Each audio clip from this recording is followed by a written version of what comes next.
This is a production of World Video Bible School. To God be the glory.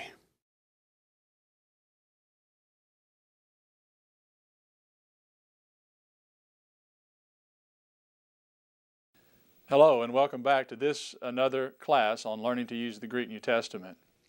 I want to begin with an illustration, and you can see the globe here beside me. And I don't know if you've ever heard the song or not. He's got the whole world in his hands. It's a song I can remember hearing people sing from my youth. Have you ever wondered about the scriptural aspect or the scriptural basis of that song? Are there any verses in the Bible that talk about God holding the world within His hands? Well, I can't think of any specific passages that say it in just those many words, that God has the whole world in His hands. But there are several principles that are found in various Bible passages that do teach that idea. And in particular, there's one in the book of Colossians, chapter 1. I'd like for you to take your Bible and to turn over there to Colossians chapter 1, because in that particular chapter, we find that the Apostle Paul was exalting Jesus and building up those individuals who were living at that time, building up their faith in Christ, wanting them to know about the supremacy and the greatness of Jesus. And so let's take a look at that context at this time. Colossians chapter 1, verses 14 through 17. Notice, in whom we have redemption, he says, through His blood, even the forgiveness of sins, who is the image of the invisible God, the firstborn of every creature. For by Him were all things created, that are in heaven and that are in earth, visible and invisible, whether they be thrones or dominions or principalities or powers. All things were created by Him and for Him. Now notice verse 17. And He is before all things, and by Him all things consist. That verse, those words in verse 17, all things consist, is what I want us to pay close attention to. It's in that context that Paul emphasizes that indeed Jesus was the creator of the world. Jesus is God. He is God in the flesh. And as God, He created the universe. But not only did He create the universe, but He also holds that universe together. That word consist in Colossians chapter 1 has reference to and has the meaning of holding something together. But what's of even greater interest is that that word consist is a perfect tense verb. It's in the perfect tense. Now, as we talk about tense, remember that the Greek emphasizes kind of action and time of action. And those two come together to form some very, very important information. The perfect tense, as you might remember from the beginning of this particular class, in regard to our discussion about Jesus' death on the cross and when He said it is finished, well, just like that, this word, because it's in the perfect tense, has reference to an action that took place in the past, but the effects of it, the results of that action, remain at the time of speaking. So here's Paul, of course, many, many years removed from the creation of the world, talking about when Jesus created the world, but the effects of it, the fact that there is cohesion in the universe, that there isn't chaos, that things continue to go on as they do, that all of the planets in their full planetary motion continue to stay in that motion and continue to keep that precision in terms of time. All of that suggests, by this word consist and by the use of the perfect tense, that indeed the results of that action, the holding of together that Jesus did in the past, continued even at the time of Paul was speaking, and of course continues today for all of us as well by implication. And so Jesus is the one that holds all things together. He created it in the past, and yet it's sustained by His power and His greatness even today. So by Him all things consist.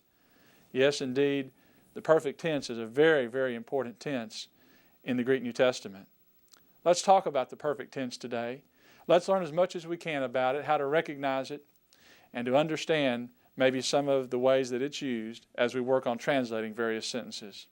Let's begin in our discussion about the perfect tense by, first of all, defining it and coming to understand what are its important parts. What's the meaning of it? The meaning of the perfect tense. Let's notice the first particular quote here. Notice from David Black in your textbook, he says, the Greek perfect refers to a state resulting from a completed action. Notice, It's a state resulting from a completed action, something done in the past, but the effects of it remain at the time of speaking in effect. Now look at another writer. Another grammarian says this: the Greek perfect describes an action that was brought to completion and whose effects are felt in the present. And of course, we're feeling the effects of the present, in the present situation, we're feeling the effects of God's creative power in the past. Let's take a look at another quote. The perfect tense is the tense of completed action, focusing on the existence of the finished results. It implies a process that has reached its completion and now exists in a finished state. And let's take a look at one more quote. Notice this. The force of the perfect tense is simply that it describes an event that completed in the past has results existing in the present time. That is to say, in relationship to the time of the speaker. Now, that's one way to define, or perhaps the precise way to define the perfect tense. Very, very important tense. It comes out, again, in ideas like it is finished, it is written, and here by him all things consist. And you wouldn't even have to you wouldn't even have to have the ability to recognize it in Greek to understand its import. If you went to a analytical lexicon, or you were reading a particular commentary that was making a reference to the perfect tense, you ought to let that click in your mind to say, oh, that has reference to something done in the past, but the effects of it remain at the time of speaking. So that, for example, when the Bible says it is written, sure, that act of writing was done in the past, but the results of it, the impact of it, the force of it still remain. So you can see how important that tense is for important theological studies. All right, well, that has to do with the meaning of the perfect tense. Remembering those two elements, kind of action and time of action, sort of coming together and merging together into one. Let's learn how to recognize it now. Let's learn how to recognize and translate the perfect tense. Now, if you've read your assignment from this chapter, you'll remember that there was a paradigm in there that demonstrated this perfect tense using the stem lu from luo, I lose. And remember that that stem, if you take and put personal endings on the end of it, forms the tenses along with sometimes a prefix morpheme indicating tense as well. For example, if I go to the board and I show you that stem luo, which means I loose, that's present active indicative. If you wanted to go to the future with that, remember what we did? We then inserted a sigma in there, which was our time morph, indicating future action. Now, if we wanted to go to the past, remember we prefixed that epsilon there in front of the stem lu, and for the aorist, we simply put on a sa, elu sa. That was first person singular aorist, which means I loosed. And then for the imperfect, you remember, we had on the ending on, but we still had our past time morpheme, which was I was loosing. I was loosing. This is simple past tense. I loosed. This was I loosing. I will loose. This is I loose.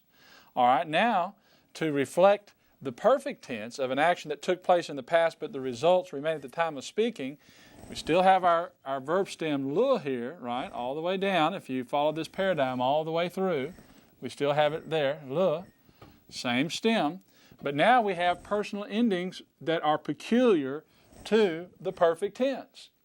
Just like in the present tense, we had oase, amenete usen, right? And for the imperfect, on sen, amenete on. And for the aorist, sa sa sin, samansati san. Remember those? Well, for the perfect tense, we have endings as well. Ka, kas, ken. And sometimes that nu is movable. Ka, kas, ken. Kamen, kate, kasen. Well, again, those are somewhat familiar to us. This looks a whole lot like ete and omen, amen that is, but you have the alpha there. So they're somewhat similar. But you just need to remember ka, kas, ken, kamen, kate, kan. First person singular, second person singular, third person singular, First person plural, second person plural, third person plural.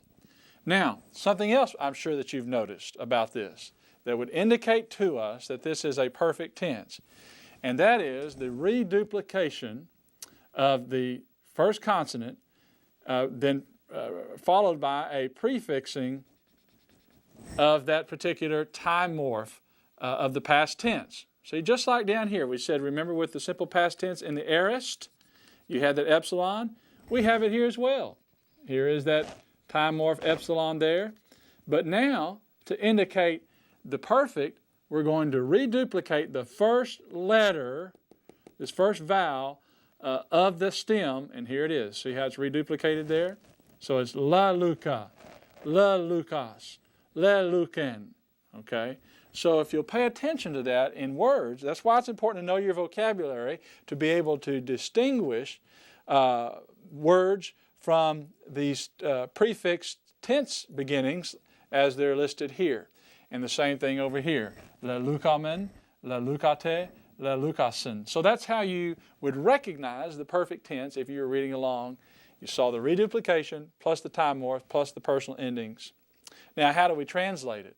How do we translate it? Well, there's a lot of discussion about that, and I encourage you to read more about it in the various grammars that are out there. Read in your own grammar book that you have before you. Look in some of the intermediate texts, wherein there's a lot of discussion about that, because some people actually believe that the King James has some of the best renderings of the perfect tense, because they tried to pretty much portray it as a present tense verb.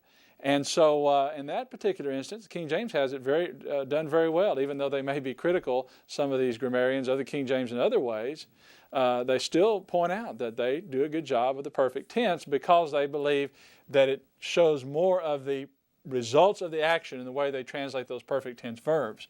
But nevertheless, to get it in our mind of how we might translate it and think of it in our mind, le luca, I have loosed. I have loosed. And what that implies is, you see, this past tense action then having some impact upon us in the here and the now. I have loosed. And then simply this would be, then, as you can see, you have loosed. You have loosed. All right? And then so forth. He, she, or it has loosed. And then la lucamen, we have loosed.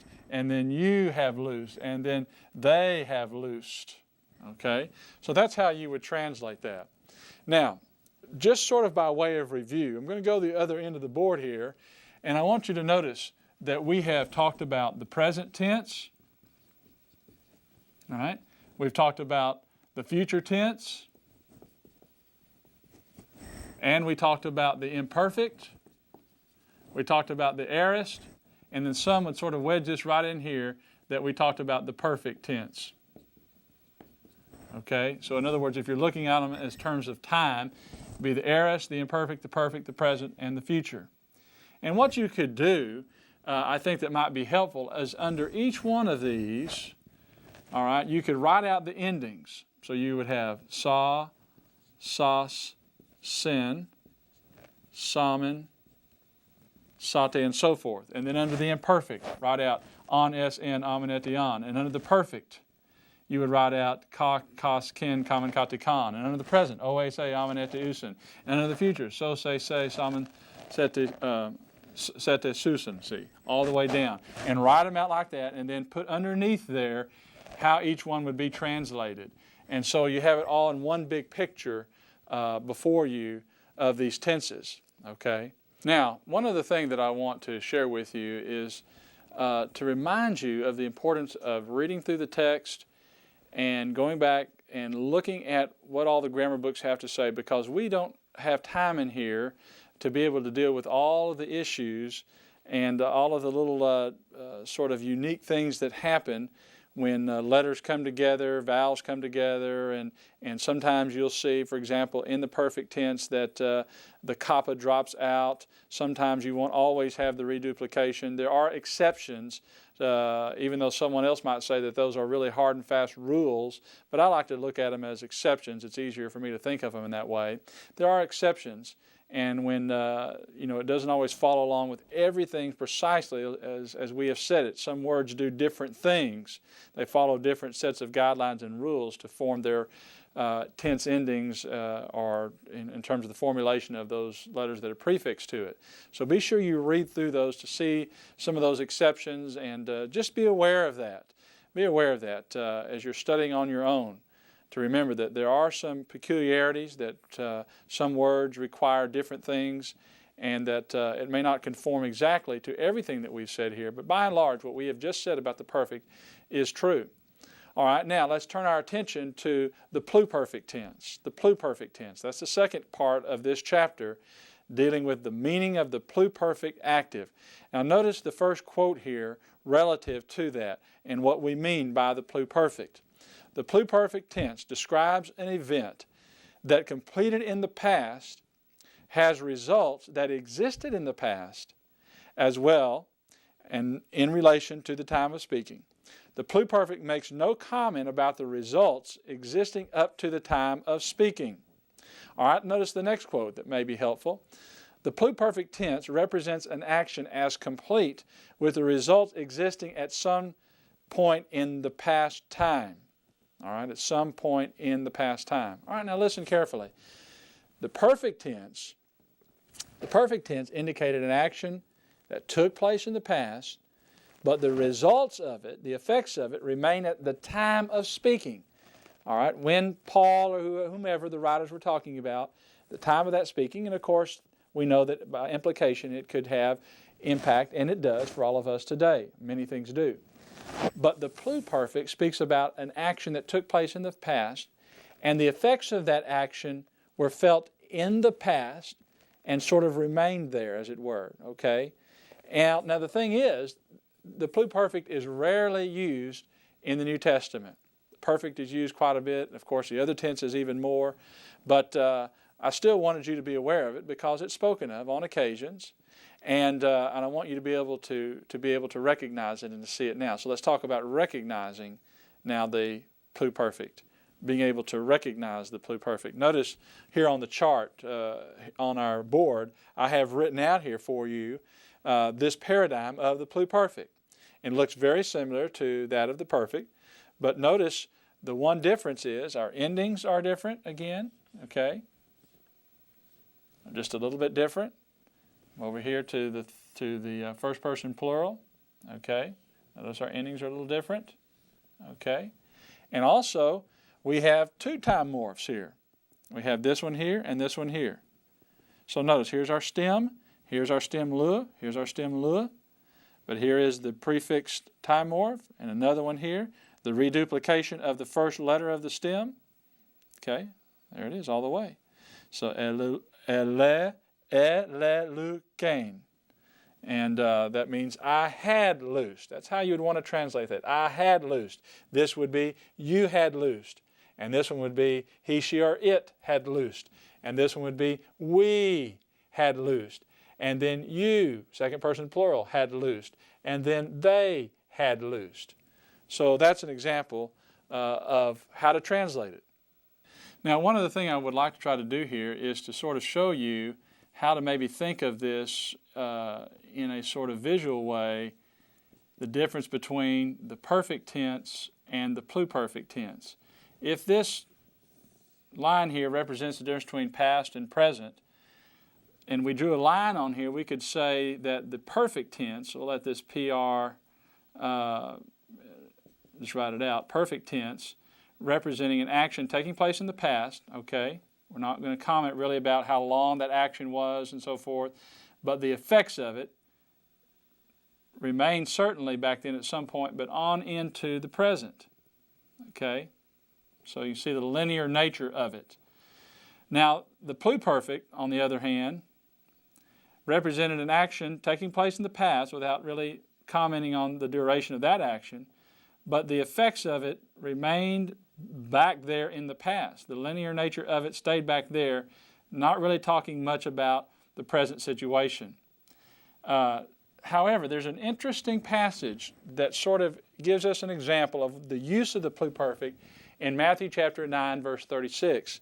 I want you to get your Bible out and to turn over there and look at that passage. I'm going to get my Bible here, and I want to just share with you Matthew 9, verse 36. In Matthew 9, verse 36, Jesus said this, "But when he saw the multitudes, he was moved with compassion on them because they fainted and were scattered abroad as sheep having no shepherd." And remember, he'd gone about all of their cities and their villages, teaching in their synagogues and healing all manner of sickness among the people, been preaching and teaching. And chapters 8 and 9 tell us about a lot of the miracles that he performed and so forth. And then you come to the end of chapter 9, he says, "Pray that the Lord of harvest will send forth laborers into the harvest." Well, at the end of verse 36, when you come to, they're actually participles in Greek, but when you come to the words, "they fainted and were scattered," you actually have this pluperfect coming into force here. It's actually the pluperfect. So in effect, what Matthew says about this is that they're being scattered abroad and they're fainting was something that happened in the past, and evidently he's stressing the results of that action kind of continued on in the past, but maybe there's a hint here because of his using the pluperfect that those people who were fainting, those people who were scattering, now coming over here to the present, no longer do they have to feel the effects in the present of maybe what had taken place in the past. That is, they're being weary and they're being tired and so forth in the past here, that was an action that was in the past. Maybe there's some implication that because of the words of Jesus and because of his death upon the cross and because of his life, his resurrection, that they now didn't have to experience those things of the past any longer. Now, I will say this, just for those who have inquiring minds, that if you looked up those words in Matthew 9, verse 36, they would be listed as perfect tense participles. But technically, because of a way, it's called a periphrastic, in other words, a roundabout way of sort of looking at that, a periphrastic phrase, that it would be considered a pluperfect. But anyway, I think you get the idea of what we mean. There are a few instances in which it occurs, and what you're going to find out as you read the intermediate text and moving on then to a little more advanced forms of Greek, you're going to find that the pluperfect is used in different ways, and there's little subtle shades and meaning and various nuances that go along with that pluperfect. But be that as it may, I wanted you to try to hear the difference and understand somewhat of the difference between the pluperfect and the perfect, and to be able to recognize those and understand their importance. Now, we're going to move here in just a moment to some translation exercises, but let me say at this point, you may have realized that we haven't done any of our vocabulary words in this chapter, and we won't call them up on the screen as we have done in previous classes for this particular chapter. And that's because a lot of the words are the same. Basically, the stems are the same. He was just showing you in this vocabulary list how that they looked with these perfect endings on them as well as them being prefixed. Now, again, some things happen and they begin to look a little differently. And if you want to make vocabulary cards, I would encourage you to do that. But I didn't want to go over all of those again, because I think a lot of them could be recognized if you just looked at them a little closer and do what I used to call with the students. I used to tell them, do a little detective work. Begin to do some detective work on that word. When you see a word, well, maybe what could have happened? Is there something prefixed on the end of it? Look for a stem that you recognize. Whenever you come across a word that you don't recognize, do a little detective work. Start searching, looking at the ending, looking at the beginning. Maybe a stem change. Maybe there's a letter that dropped out or whatever. And then if you have difficulty, you can always look it up in an analytical lexicon. All right. Well, let's turn our attention now to some translation of these sentences. Let's do some translation exercises. Now, as in the other classes, what I'd like for you to do is, if you want to take a few moments to work through a couple of the sentences before we work them here on the board. If you want to work sentences 1, 3, and 5, just to try your hand at them, and then we'll work them together in class. You can do that right now. Just stop the video and do that. Otherwise, let's keep going, and you'll be responsible for working through the even-numbered sentences after this class is over. But let's go ahead to the board now and take a look at sentences 1, 3, and 5. All right, now number 1 reads, A ke ka'amen tain aletheon. Now, notice this first word. Interesting looking word, maybe not one that you recognize right offhand. And if you have difficulty in recognizing it, you can look it up in the back of a dictionary, particularly at the book. Sometimes they may have all the form there that will sort of clue you into what it may be. But this word actually has to do with something that we did not cover in the class, but it's found in your textbook, and that has to do with second perfect tense verbs.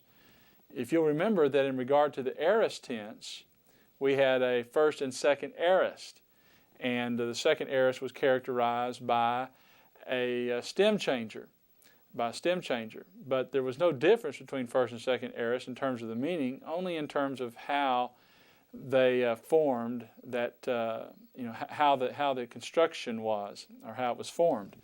Now here, the same thing. This is technically, if you went back and looked at your book, technically is a second perfect tense. It's a perfect tense verb, and it actually comes from akuo, which means I hear. And you can see the reduplication of the stem somewhat left over here and here, and the lengthening of words and so forth. But it's a peculiar forming of the word, and so, but essentially it means we have heard. We have heard, and here is the object, direct object, all right, the accusative case. We have heard the truth. We have heard the truth. Straightforward, that's how you would translate that. Now, let's look at sentence number 3, all right. Pepistu kamen, all right, pepistu kamen. Hati, su, e, ha, hagios, tu, theu. Now, right away, I'm sure you've recognized the fact that this is our perfect tense verb here. It's our perfect tense verb. And this common ending, okay, as well as the reduplication, here, of the P, and then you have our time morph, the epsilon here, and then you have our stem, pistuo, okay, and here the common. Now, one thing I didn't mention to you a moment ago, and that is that in some instances the ka will drop out of certain words. See up here, it dropped out of this one right up here. There should have been, in most cases, a ka, but it's not there because of certain rules. And but it is here as you learn those endings. So this is a perfect tense verb of pistuo. Well, this is we. So we had believed. Okay, we had believed. What did we believe? What had we believed? We had believed that you, su soy say, okay, su soy say, are the Holy One of God.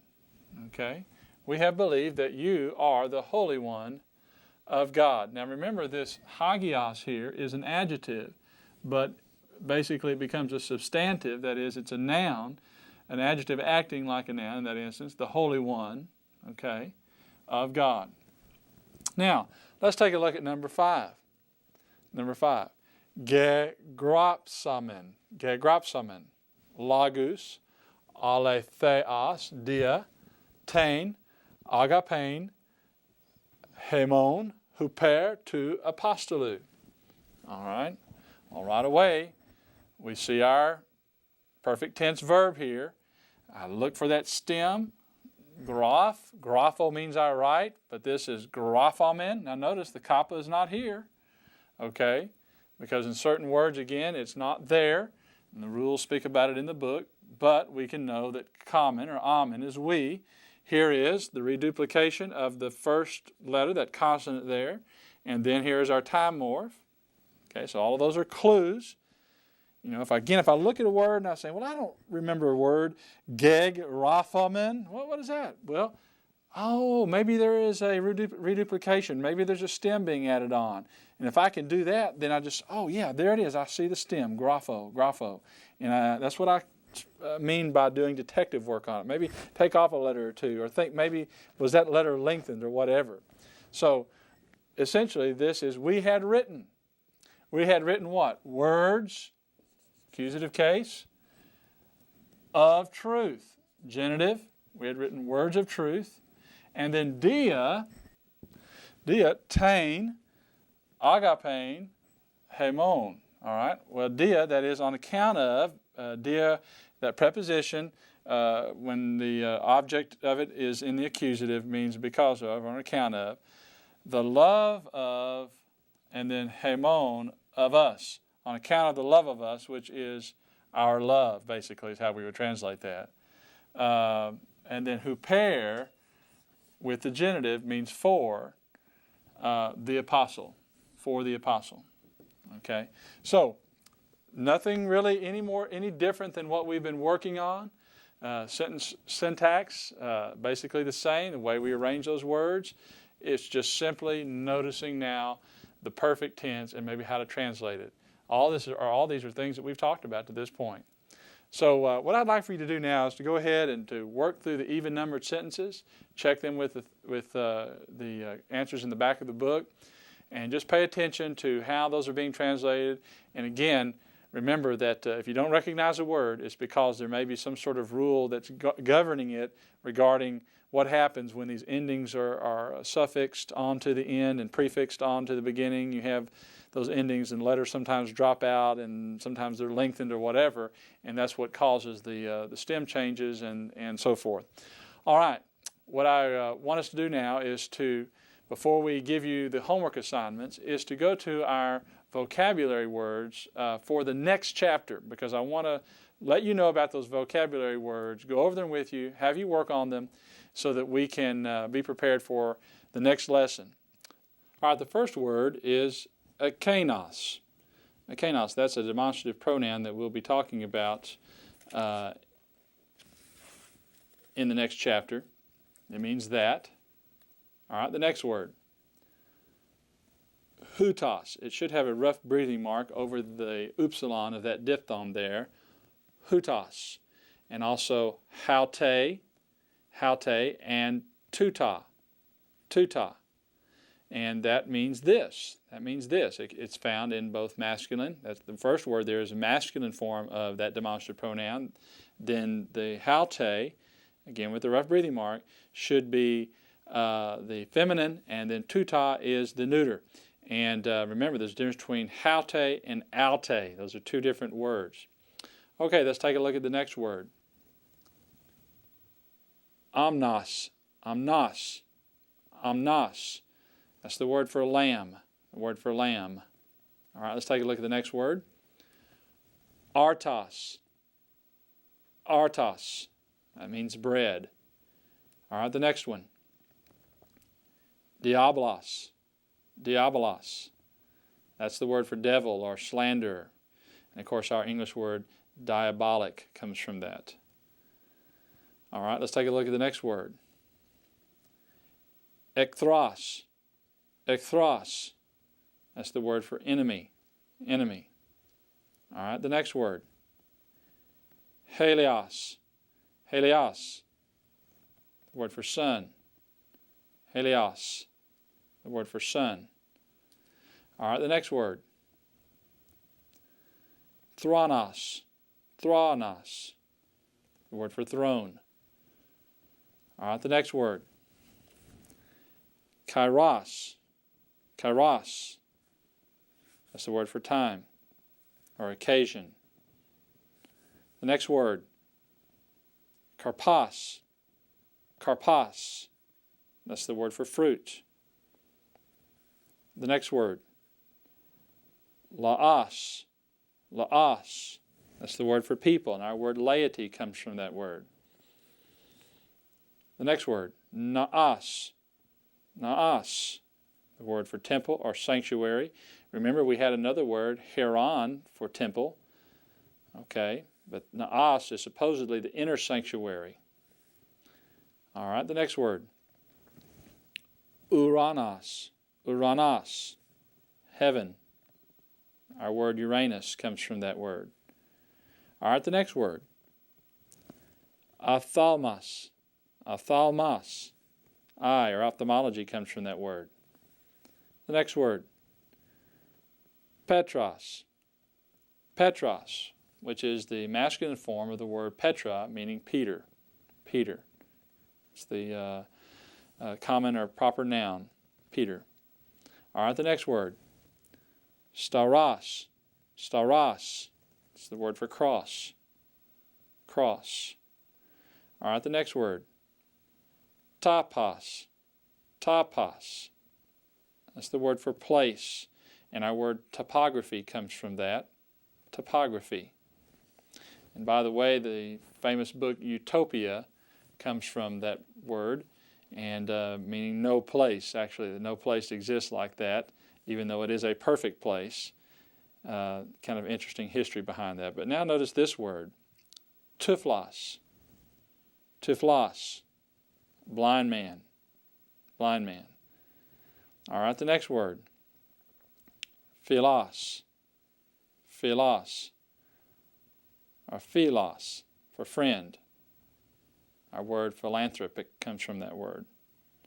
All right, the next word, phobos.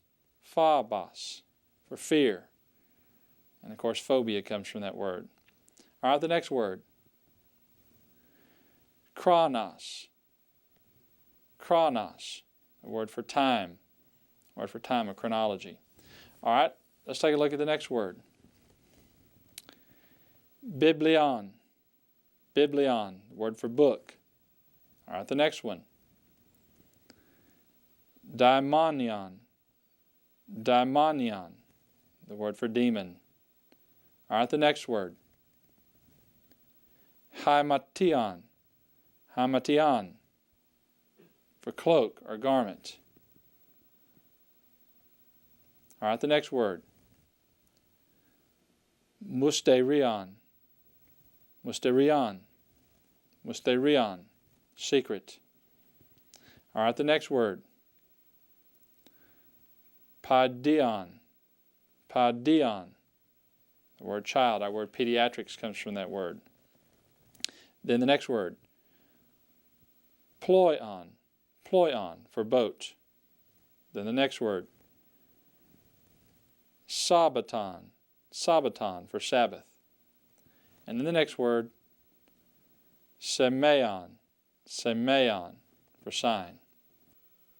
All right, well, that concludes today's class. Let's just quickly talk about our homework assignments. Let's take a look at the homework assignments. What I want you to do now is to read chapter 11. Make sure you do that.